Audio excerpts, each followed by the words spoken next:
નમસ્કાર દર્શક મિત્રો, બોટાદ દસ્તક ન્યૂઝમાં આપનું હાર્દિક સ્વાગત છે અને હું છું એલડી મકવાણા। આપ જોઈ રહ્યા છો બોટાદ દસ્તક ન્યૂઝ। હવે પછીના સમાચાર વિગતવાર। ગઢડામાં કોંગ્રેસના કોર્પોરેટર પર હુમલાને લઈને ફરિયાદ, 4 શખ્સો સામે એટ્રોસિટી એક્ટ સહિત ગુનો નોંધાયા। પોલીસની વિવિધ ટીમો તપાસમાં જોડાઈ। ગઢડામાં કોંગ્રેસના કોર્પોરેટર રમેશભાઈ રાઠોડ પર 20 માર્ચે રાત્રે થયેલા હુમલાના કેસમાં પોલીસે 4 શખ્સો સામે ગુનો નોંધ્યો છે। આ હુમલામાં કોર્પોરેટરને ગંભીર ઇજાઓ થતાં તેમને સારવાર માટે ભાવનગર ખસેડવામાં આવ્યા છે।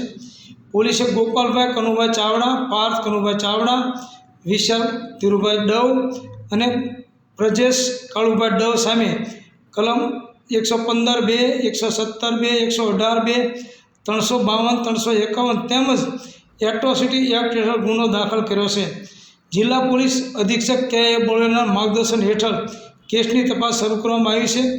બોટાદ ડીવાયએસપી મનીષા દેસાઈ અને એફએસએલની ટીમ ઘટના સ્થળે પહોંચી તપાસ હાથ ધરી છે। આરોપીઓને પકડવા માટે ડીવાયએસપી મહર્ષિ રાવળ, ડીવાયએસપી મનીષા દેસાઈની આગેવાની હેઠળ એલસીબી અને એસઓજી સહિતની અલગ અલગ ટીમો બનાવવામાં આવી છે। પોલીસે આરોપીઓને શોધવા માટે વ્યાપક તપાસ અભિયાન શરૂ કર્યું છે। સૌજન્ય દિવ્યા ભાસ્કર, બોટાદ દસ્તક ન્યૂઝ, એલડી મકવાણા, બોટાદ।